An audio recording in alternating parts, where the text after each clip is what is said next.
Gaëlle, 13 ans, est candidate au brevet d'études du premier cycle, BEPC.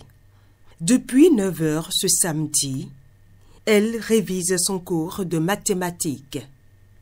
Mais à côté de cette révision, la jeune candidate est consciente qu'il faut qu'elle soigne également son alimentation.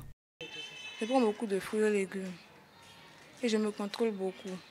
Je révise beaucoup. Selon les spécialistes, bien se nourrir contribue au bon fonctionnement du cerveau.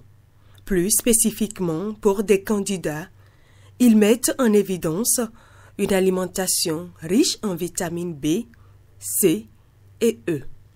L'enfant a besoin de la vitamine B, c'est la vitamine de la mémoire, pour retenir. La vitamine de la mémoire, nous avons les farines complètes. Je prends par exemple le sorgho blanc, le fonio, le sorgho rouge, le quinoa. Tout ça, c'est la vitamine B. Je prends aussi le néré, ce qu'on appelle aqua, en fond. C'est la bonne source de vitamine B. Les enfants doivent prendre cela avec du cacao. Mélangé avec un peu de dattes, ils ont un bon taux de vitamine B. Et la vitamine B, c'est ça qui multiplie les neurones. Les enfants ont besoin aussi de la vitamine C. Il faut leur donner beaucoup d'oranges, mandarines, pamplemousse, citron, baobab, tamarine noire qu'on appelle la soin-soin. Il faut donner aussi aux enfants la vitamine E. La mangue, nous sommes en temps de mangue, il faut leur donner.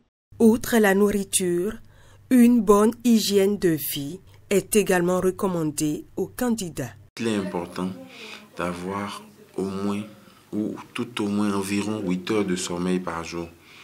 Donc 8 heures moins les 24 heures, je pense qu'il reste 16 heures. Et les parents doivent s'organiser pour que les enfants puissent se respecter, même si ce n'est pas en totalité, même s'ils doivent fractionner ces 8 heures de sommeil, là, il faut qu'ils les aient. C'est important de dormir sous moustiquaire, surtout en cette période de pluie.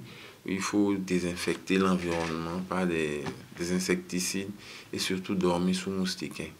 À la veille de l'examen, mis à part la mémoire, c'est tout le corps qui est sollicité.